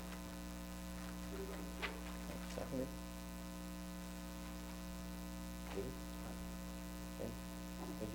You second it? Yes, I'll second that. So are we Is that the recommendation you're talking about at the bottom? That's right at the front? Yeah. Sorry. So, I mean, that is kind of open-ended, the recommendation, but I did second it. Can I, you know, are we going to include then, or is this, to go to continue the recommendation of 2012. the financial considerations on, yeah, March 23rd, 2012, the second page? It is for a 2-year term, right, Ron? Yes. So we'd have to say 2014 and 2015, right? Unless you want to bring it up every year, but he's already on, he'll be back on the board. Well, we can't. Well, we could. Somebody could take it away. That's right. Or all of it. That's right. Only good for the day. Okay, are we doing a friendly amendment, or you want to do a different one? I don't know how you want to handle that. No, I stick to my original. Oh, you want to stick to that one? Okay, that one's on the floor, are you recommending that? I'm one? okay with it. Okay, all in favor? Do I get to vote on this? I guess I do, eh? Or do I declare? I'm not sure how Oh, that it would is. work. Mayor Bridge, if I may, I think there's two issues here. One, council is to nominate or not nominate Councillor Elliott. Right. To apply to the board. If he Right. is successful, which more than likely he will be, but if there's a chance, I suppose he's not, then the issue of the number of conferences could actually come back to you at a later date. And in fact, I believe that's what happened before.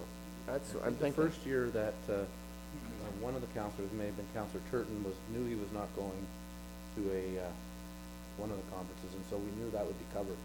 And then last year, there was a resolution permitting Councillor Elliott to attend one additional conference. So this resolution, That's what. this recommendation could just deal with the nomination to the board, and then, assuming he gets on, then he would need to attend that, and you could deal with the other matter if you have concerns about the number, still need that approval. Or you can roll them all into one now and try and control the number of conferences through this, but I feel like you might wanna just see if he gets nominated first. That's the first step. Yep, okay, so that's what that one says, basically, right, okay. So a nomination for me to vote would be nothing I could do. I think that you, Yeah. Mayor Bridge, it's really up to the individual member to decide, but whether he gets on the board or not is yet to be determined. So Sure. Right. Pecuniary part would come. If I where get the elected. conferences go. Right, okay. Clarification noted. You want to have that vote again, then? So the Motion was that way, I believe, Bill. if Councillor Faulkner agrees that the motion was to put forth just the nomination. my intention. Yeah, that's what I thought it was. And that's what you seconded. Yep. I agree with that. Okay, and the other is another issue. Okay. All in favor of that? Okay, carried here, yeah. Okay. Thank you, Mayor Bridge. Now we're into the Harrison Lagoon lease. Sorry. And you'll recall that, I got excited about that because we're getting right into the Say hello to your dad. the geese. All right? Take care. you'll recall that we leased all our surplus lands to George Sheehy last year. And he had a very attractive price per acre for the properties, and we did benefit from 1 year of rent on the lands east of the Harrison Lagoons. Unfortunately, the corn crop that he planted there was essentially ate by the Canadian goose and the goslings that were nesting in the lagoon. And we have looked at whether there's a solution to put a fence up and so forth, because actually what we learned was that they walk, they don't fly. When they're at that time. goslings, So they were able to walk right over and help themselves to almost 50 acres of corn. So Mr. Sheehy was certainly paid his rent for the year, even though he had no real crop on it, but he's asked to be absolved of that lease. I have spoken to Mr. Dirksen, who said he would be willing to continue on. He is interested in hay, so he shouldn't have the same issue that we had before. He is interested in a longer, he feels he needs 3 years. He has to bring the land back where it was because it had corn and there were some weeds and so forth that Mr. Sheehy plowed under for us. But so he would like to have 3 years. The only caveat I have on that is we have talked about this as an incubator. So when we speak to him, we may need to speak to him in terms of if this incubator does move forward, that we may have to ask him to vacate. And there may be some sort of compensation we'll need to discuss on that. So what the recommendation is that we look at offering the lease for 2 years, I think I said. I think he would like 3, but we'll look at offering him a lease with some terms in there in the event that the incubator does move forward. Just through you, Mayor Bridge. The incubator, wouldn't it have the same problem with the geese? Depends what you plan it. It would, and that's correct. There are remedies to the geese issue, and we did actually consult with a wildlife person, and they're not expensive and they're not dramatic, but fencing, doing some different maintenance on the sides of the lagoon, that kind of thing, can cut down on the nesting areas. So if we wanted to get into, the incubator people did get into similar kind of cropping, we would need to address that. And so part of the incubator plan would be a solution to that problem. A little bit of, actually, point. The cemetery property, is that included in this land lease, correct? Yes. So why wouldn't it for the incubator part, wouldn't that be a better property to do the incubator stuff? Because it's clear, it's a great location, easily accessible. I'm just thinking that would be better. No danger. If I may, Mayor Bridge, it's all those things, but we do have a lease with Mr. Sheehy. Now, we could, if we found as we got into the incubator project, we wanted to go to other lands, we could certainly talk to him about that lease. But Mr. Sheehy's in for 3. We leased the cemetery till 2015.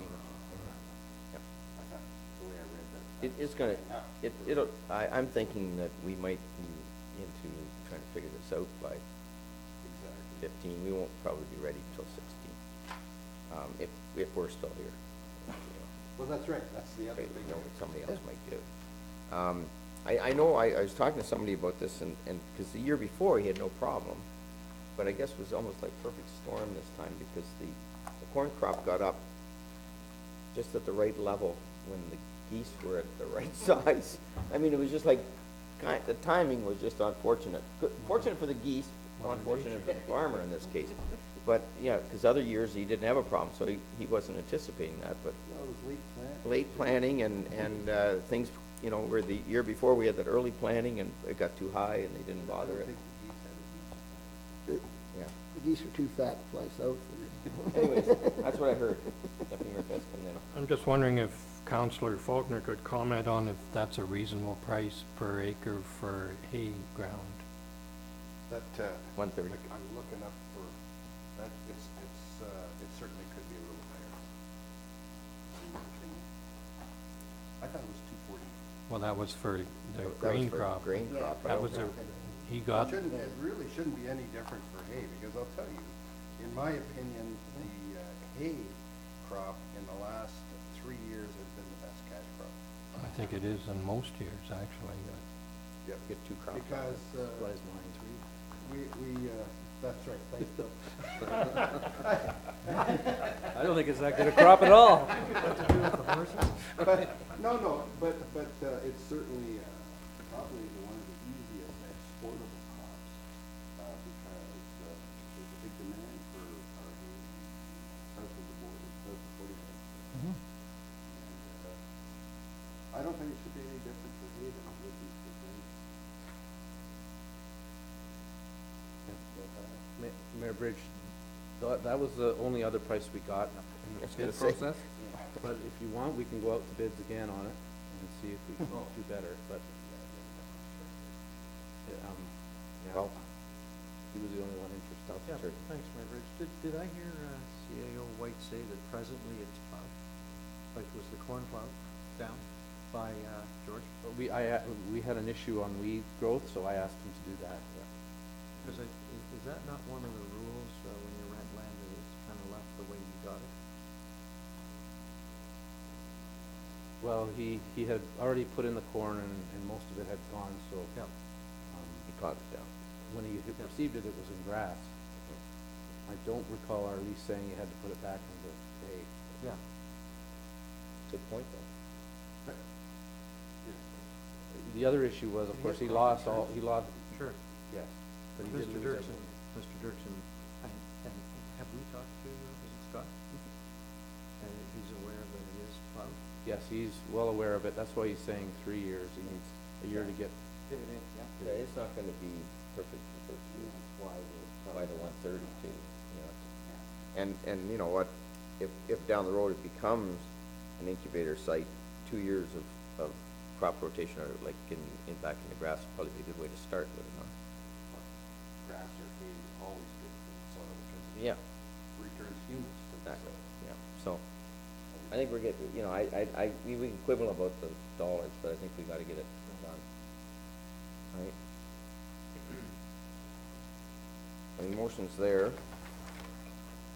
Recommendations there, the council receives the CO, regarding Harrison Lease Farm. Scott Dirks offered the balance of the lease price $130 per acre, and the Clifford lands to be included in feasibility analysis for the agricultural incubator.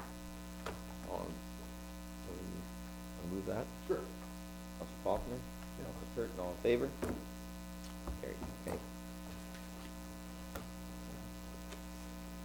Oh, Gord's up, and I'm turning it over, am I turning it over to, Council Caldwell? Yes. Good, I can And relax. we have three items on the financial agenda tonight. And the first one is on the municipal infrastructure investment and the good news in that regard, and I'll turn it over to Gord. Great. Thank you, Chair Caldwell. Yes, this is regarding our last grant application under the, it's a really bad acronym here, but anyway, Small Rural and Northern Municipal Infrastructure Fund Capital Program. And this is the one for the third line bridge. I gather there has been no official announcement, but we need to sign this agreement and have it sent back by March 14th. So this is our last council meeting before that. So with the assistance of our road superintendent, Mike McIsaac, and Burgess Engineering, we prepared the application, and we just asked for $100,000, which is just under half the cost of the repairs to the third line. And if you remember, we had Triton and Burgess present the roads and bridge study, and that was the one that was by far the worst. It had a rating of 25% out of 100. So top priority, we would either be posting it or paying it for ourselves. So anyway, this is just authorization for us to enter into the agreement with the ministry. And the reason that we're only asking for 100 is they will only pay a maximum of 55%. No, they would pay, we could have asked for 100. This was kind of a tactical decision, I guess, between Public Works and ourselves. We thought, I think we have a lot better chance at getting 50% than 100%, and no, we'll never know, but I think that was one of the factors that we did get approved. And it is one of those cases where if you apply for 100, they won't give you lesser, they'll do That's right, it's all or nothing, yes. Well, just in speaking to that, I believe we're the only successful candidate in Wellington County for this. I had a lot of people put in. Again, strategic planning, and I think the fact that by only asking for half and showing we had a commitment to the other half, maybe got us that funding. Through you, Chair Colwell, I'm just wondering if we've got a figure posted here as to what it's going to cost. Yes. So, does that mean there's no tender process? Oh, no. So We still have to go Does that tender. not give the people making, sending a tender a bit of an advantage? Like, they could all tender it for that price, and, That's true. Yeah, But it that- is, but you have to send in a cost, and that cost was obtained from our engineers and our best estimates too, but no, we still, that's one of the things that you have to go through a transparent tendering process. And there's milestones, as there was last time, so signing the resolution, doing the agreement, and then putting it out to tender are all milestones, but no, this is when you probably couldn't single source. the other thing that I noticed in there was that our own employees aren't allowed to, or we're not allowed to use our own That's employees right. on the job, so. That's fairly standard for most of these road grants. And I know in the past, like on larger ones than this, it's something that we've really had to discuss. Well, even without funding, we'd be better off to do ourselves. And that's one reason I think in the Ayton Road one, where you don't have that, requirement for federal gas tax. And you can use some things a bit better that way. But yeah, it is one of the things, but I guess it's trying to stimulate the economy for incremental rather than existing jobs. I imagine that's their thinking when they write that. Okay, thanks. Were you finished with that? You're good. And I'm just wondering, maybe Brian can answer this or Gord Sure. can answer it, but this is kind of specialized. I don't think our guys, if there's, maybe, what I gathered on this one, I didn't think they could do a heck of a lot of work. No, not on this project. This project is another specialized project when it comes to culvert replacement.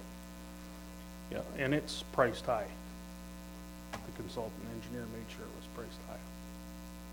And In there's that a- case. There's a good chance that somebody might come under that. They're looking for work. Did I make another one? I'm sorry.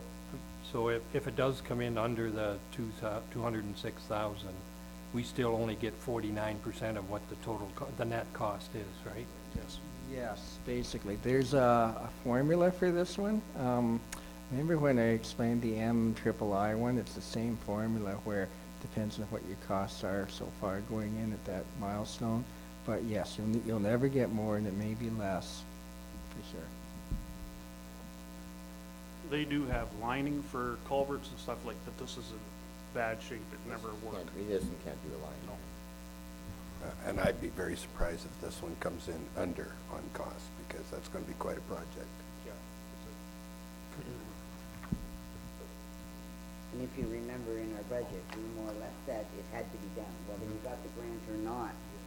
This, Either that or this close the bridge had to be done. Exactly. Is there any other comments or questions? No? Then the recommendation is that the council of the town of Minto authorize the mayor and CAO clerk to sign an agreement with the province of Ontario regarding the small rural and northern municipal infrastructure fund capital program for the third line bridge project. Councillor Faulkner, seconded by Councillor Elliott, all in favor? Opposed? And passed. And then our second item on the agenda is the approval of accounts. And I'll ask Treasurer Duff just to review any. Sure, thanks. This is actually one of our lower ones, but I think it was because it was a smaller period of time since the last check run. Another $35,000 of snow removal and sublet highway maintenance on that one, so no surprise, snow removal is our #1 cost at this time, followed quickly by the hydro and the heat to do our buildings. We've about $20,000 of hydro and $10,000 of union gas, so that's been a big one. On the admin side, we've had our renewal of our Keystone software. That's $11,400 there too. So, and we had it's time for our next round of lead testing and all that under the drinking water. So that was about $4,500. And again, our staff does it, but it gets sent out to lab fees, and that's a highlight there. Okay, are there any questions? No? Then the recommendation is the council of the town of Minto receives the treasurer's report dated February 21st, 2014 regarding approval of accounts and approves the town of Minto accounts by department for February 2014. And have someone make that motion, please? Councilor Churton, Mayor Bridge second, all in favor?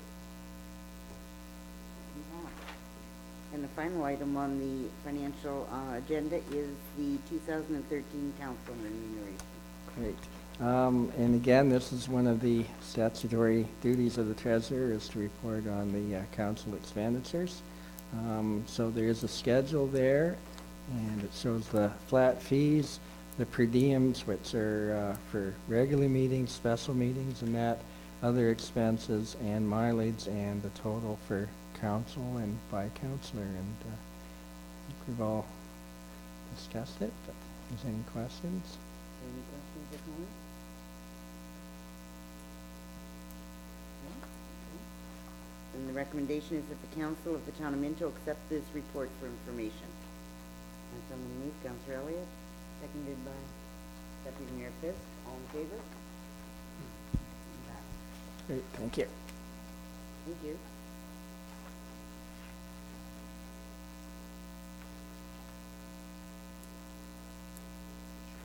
Oh, I'm sorry, I turned the meeting back to your. Well, thank you. Thank you, Councilor Caldwell. I thought you wanted to hold on to it a little longer. That's all right. I'm gonna turn it right over to Councilor Turton to resume the chair. Thank you, Mayor Bridge. We've got one item on the Public Works agenda today that we're going to talk about.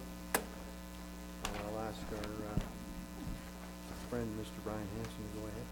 Well, basically, we're gonna ask that this report be tabled to possibly the next council meeting. She's not here to discuss it, so we're gonna ask for it to be tabled. Do we need a motion for that? Or can we have a motion to table this? Councilor Faulkner and Deputy Mayor Fisk, all in favor of that? Against? Carried. Thank you. What do you hear? Mm-hmm. I'll tell you, he's efficient. Yes, turn the chair back to Right. our And I'll turn it over to, on other businesses disclosed, and I'll start off with Terry first. Oh, sorry, you have two. I guess, yeah. The first one is, I believe Bill, CEO White sent out an email regarding the hospital gala. And so far, there's been one response, so I guess if that's all, I'll try and get a table for 4. I'm also going to make them aware of the fact that out of courtesy, we feel that we should be offered. I forgot it was in Drayton this year, though. Well, that's okay. 2 out of 3 are in our municipality. Sorry. Well, we only need 4 by the sounds of it. Hopefully we can get 4. Was my name included? Well, that was the one, you were the only one that responded, so. Well, I have to wait to find out if I got a spot yet. Oh, somebody wants you. I believe we could get Mayor Bill a table with staff who might be interested in.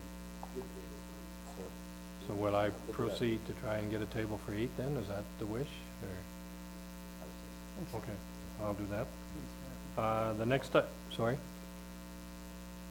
item is, the trees for Meadow Farms. When or what's happening there? We're probably due for a meeting or something soon. Mayor Bridge, through you, when that was mentioned earlier, I wrote down here that we better get one scheduled. It's supposed to be, we thought we'd have it done in March, because we don't want to get into April. Well, and, if we're looking at having a meeting with farmers, we don't have a lot of time, because they're gonna, once the snow's gone, that's gonna eventually disappear, and, yeah, I'm predicting that. Are you predicting snow? Okay, and then finally, the Asaba Bayfield and the Maitland Valley Conservation together launched a carbon footprints to forests program. And that's where we pay for our carbon footprint, and the money goes towards planting trees to reduce our footprint. And the Maitland Valley Conservation Board of Directors passed a motion to donate a portion of their mileage towards this, and I'm just wondering if we might be interested in doing something similar. I guess I would ask maybe if CEO White could bring a report back with a little more information about the program, and potentially, a couple of cents per kilometer or whatever, if there would be any interest in that program. It's a very worthwhile program, and I think our trees for Meadow Farms, there's going to be some benefits there, and it might even help finance these monies that are being generated. So I'd like to see us take a look at it and discuss it as a council, and take it from there. That's all I have, thanks. Okay. Ron? Thank you, Mayor Bridge. two items, one quick one that attended the Chamber of Commerce last night and spoke to municipal on that. Starting to roll, and it's really going to get busy. That's more to report to council. April. I would like to announce that we are going to have the official opening of the Harrison Fire Hall on April the 5th, 2014, especially with Chief Carroll. We think that will go from 11 to 2 p.m. With the official opening at 12:30, and perhaps we can coordinate that like open house.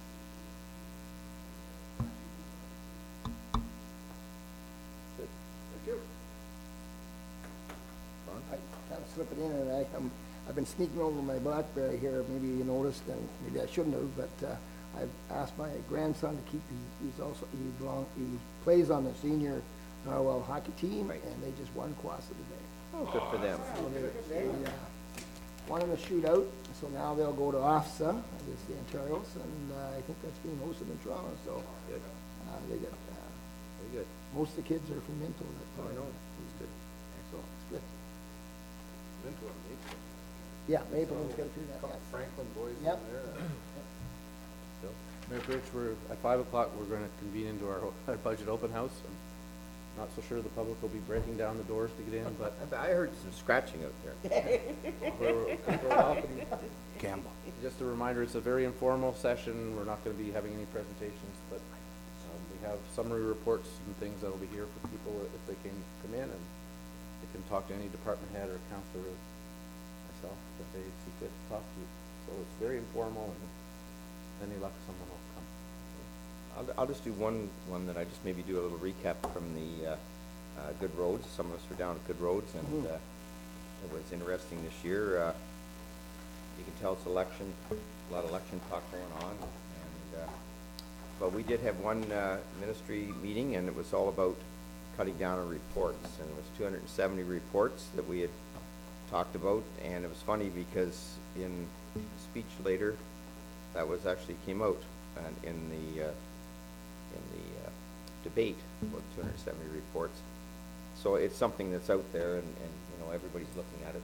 And the ministry, the minister did say that they asked if we wanted to be on a task force. I hate when you go to something, get homework.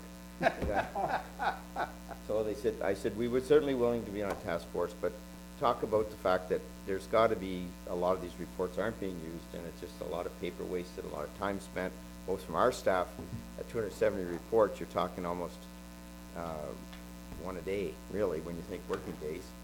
So that's a lot of reports, and I'm sure some of them could get rid of. We did have another chat about ODRAP at the time, and there is some hope, and there may be some little lining of hope, Gord, out there that they're working with the feds right now, and because the federal government's come out to Calgary and given some support for the flooding, that they're looking at possibly getting some federal money along with provincial money, and we may see some money to help us with our ice storms.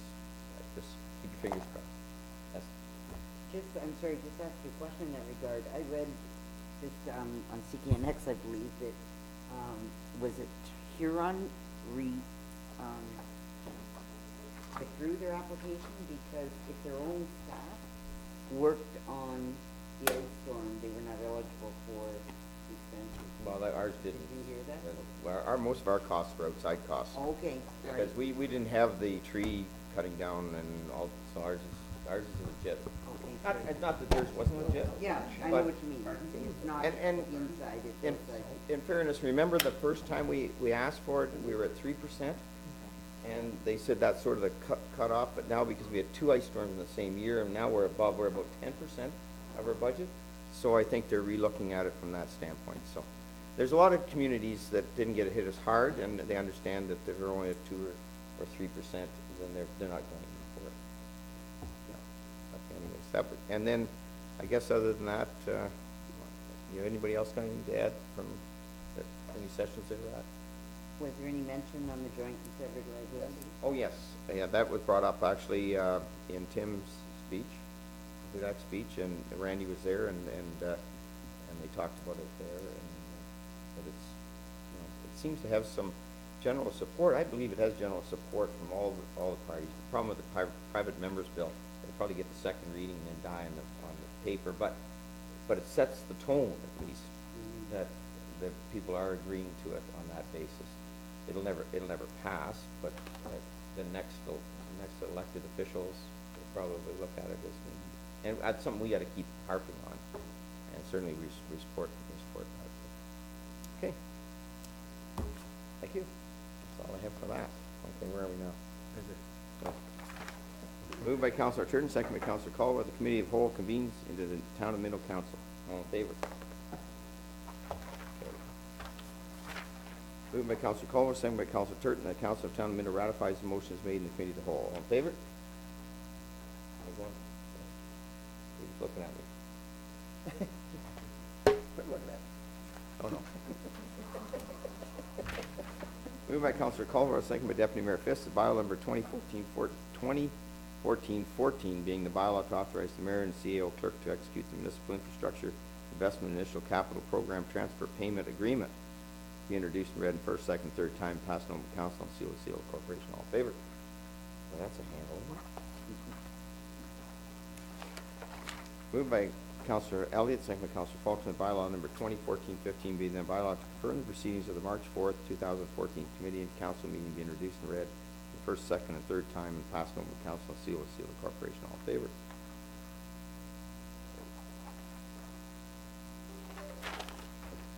Moved by Councillor Turton, second by Deputy Mayor Fisk, the Council of Town of Minto adjourns to meet again at the Hall of Mayor. All in favor? 5 o'clock.